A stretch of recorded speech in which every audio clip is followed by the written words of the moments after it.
What is going on, everybody? Thamster here, and in this video I'm going to be showing you the whole process of buying, cleaning, fixing, and selling a computer for hundreds of dollars in profit. So I got a lot of support from you guys on my last episode, and thank you so much, guys. It really means a lot to me.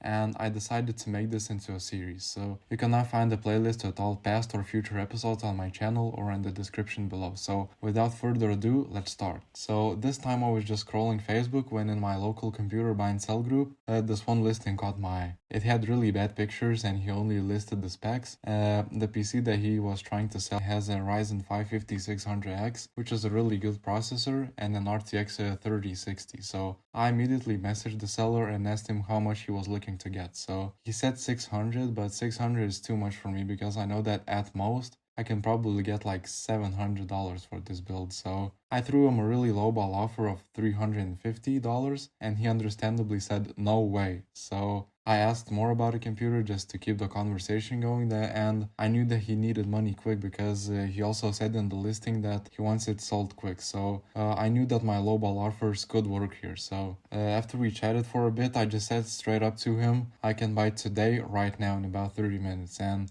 for $400. And he actually agreed to this, which kind of surprised me, but yeah, understandable because he needed money. So, and he also messaged me that it only has a 1 TB hard drive, which was not ideal to me because you really need an SSD nowadays to make the computer boot faster, and if it doesn't have it, it's just really hard to sell once I buy it. So he gave me his address and I drove to. Once I got to his place, he had just reset the PC, and once you reset a PC, it prompts you to set up for the first time, and annoyingly on Windows 11, and also it requires an internet connection, and he said that he doesn't have it yet because he had just moved into his new apartment. So I couldn't even take a look at this computer because you just can't set it up. So I told him that I can buy it right now without testing for 300, but he declined. So I knew that I had to somehow set up without internet, and I know that it's possible. I just had to open up the command prompt and type in the command, which restarted the PC. Me press a button that I don't have internet. So I successfully set it up with a local account, and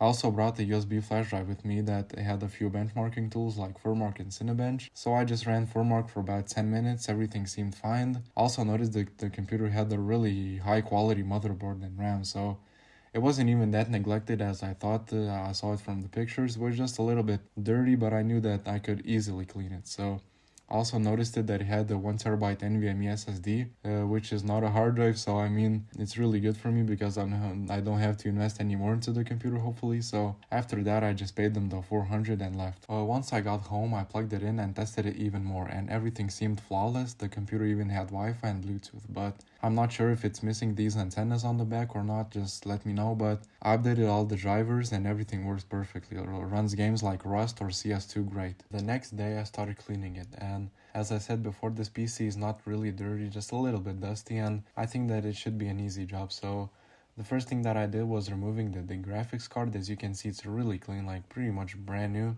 I'm really surprised that it's this clean, but after that I just used a wet cloth to clean off the dust inside the whole case, and I was careful as to not touch any of the electrical parts with the cloth because moisture can short them out. So then I unscrewed the stock AMD Wraith cooler because I also want to replace the thermal paste. I believe that the thermal paste was never changed on this computer because by the looks of it, the stock amount that is pre-applied to the cooler when you buy the Ryzen CPUs there, if you can see it. And then I just used some isopropyl alcohol to clean off the old thermal paste off the cooler. And after that, I disassembled the CPU cooler and to get more access to the dust that was inside the heatsink, so I could clean it, because if I don't disassemble it, then it's really hard to get to it. Then I used the same method to clean off the old thermal paste off the CPU itself, and there is our beautiful 5600X. And we can also see in real time as the alcohol evaporates, as you can see right here. And now it's time to apply some new thermal paste. So I'm using this high quality thermal paste by Arctic. It's really recommended by everyone, and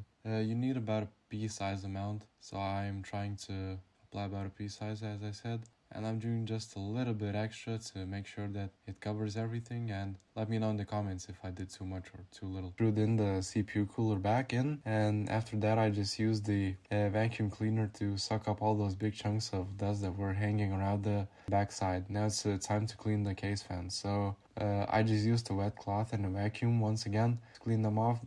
Here's the before. And here's the after. I also decided to clean the RAM sticks as well.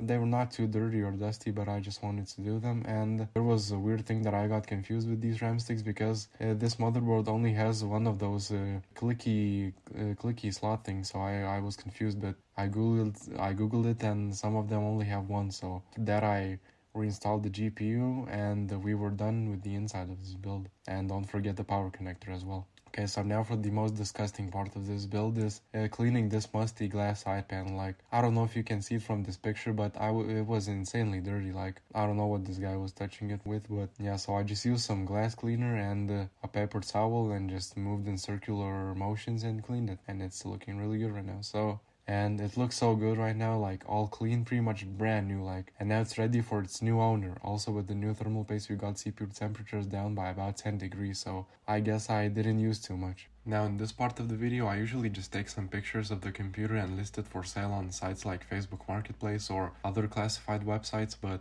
this time by chance my friend and I were talking, and I mentioned to him that I have a gaming PC for sale, and I asked if he knew anyone that needed a computer, and he actually needed it himself because he said to me that his old gaming laptop was broken and he wants to play some games. So I didn't even need to list it anywhere for sale, I just sold it to him for $600, and I know that I could probably have gotten maybe $750 for this build, but he's my friend, so I'll just sell it cheaper to him. So now let's go over our profit. So I paid $400 for it, if you remember from the beginning of the video, and I sold it for $600. So we got about a $200 profit from not even that much work. So making this video probably took me way longer than actually cleaning the PC and buying it. So it took me maybe 3 hours to clean it. And what do you guys think? Did I do good on this sale? What would you have done differently if you were me? And if you want to see more videos just like this one, make sure to subscribe and leave a like. Thank you so much guys for watching.